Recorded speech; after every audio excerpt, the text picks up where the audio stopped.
বিসমিল্লাহির রহমানির রহিম।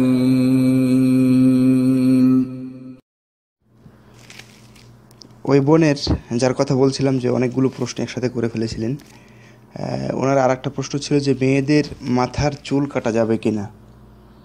মেয়েদের মাথার চুল কাটা নিয়ে উলামায়ে কেরাম তিন ধরনের মত পেশ করেছেন। কেউ কেউ বলেছেন মেয়েদের মাথার চুল কাটা অপছন্দনীয় কাজ, এটা মাকরুহ। আবার কেউ কেউ বলছেন হারাম। তৃতীয় গ্রুপ তারা বলছেন যে মেয়েদের চুল কাটা বৈধ।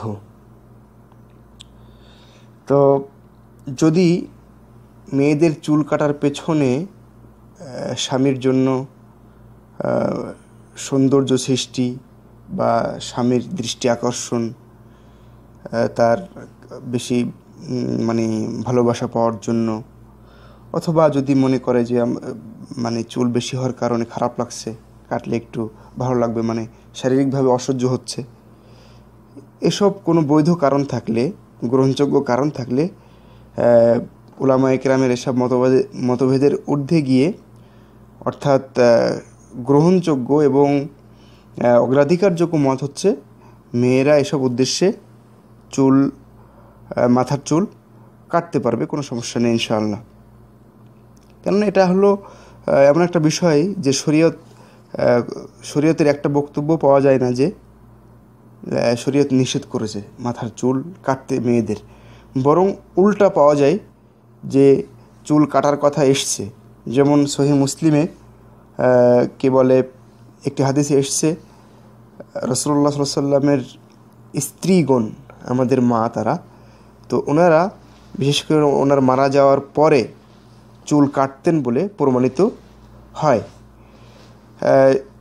হাদিসটি বর্ণনার পরে সহিহ মুসলিমের ব্যাখ্যাকার ইমাম নববী বলছেন, ফিহি দলিলুন আলা জাওয়াজি তাখফিফি শুউরি লিন্নিসা, অর্থাৎ এই হাদিস প্রমাণ করে যে মেয়েদের জন্য চুল ছোট করা যায়, কাটা যায়, তবে নিম্নোক্ত কয়েকটি অবস্থায় মেয়েদের চুল কাটা হারাম। এক নম্বর হচ্ছে যদি তাদের উদ্দেশ্য হয় পরপুরুষকে দেখানোর জন্য, তাদের দৃষ্টি আকর্ষণের জন্য, তাহলে হারাম। 2, যদি তারা এর দ্বারা কোনো কাফের মহিলার, ফাসেক মহিলার, কোনো অভিনেত্রী ইত্যাদির সাথে সাদৃশ্য অবলম্বনের উদ্দেশ্য হয়, তাহলে হারাম।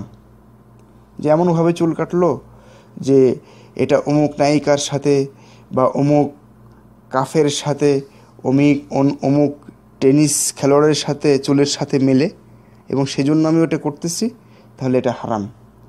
3 নম্বর হচ্ছে যে এমনভাবে চুল কাটা যাবে না যে পুরুষের চুলের সাথে সাদৃশ্য হয়ে যায়। যদি এরকম হয় পুরুষের চুলের সাথে সাদৃশ্য, তাহলে সেটা হারাম। এরপরে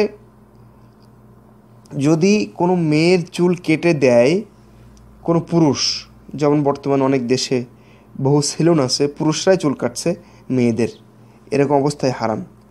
5 নম্বর হচ্ছে যদি স্বামীর অনুমতি না থাকে, স্বামী অনুমতি না দেয়, তাহলে সেই অবস্থায়ও চুল কাটা যাবে না মেয়েদের। আশা করি আপনার উত্তরটা পেয়েছেন। আল্লাহ আমাদেরকে তৌফিক দান করুন।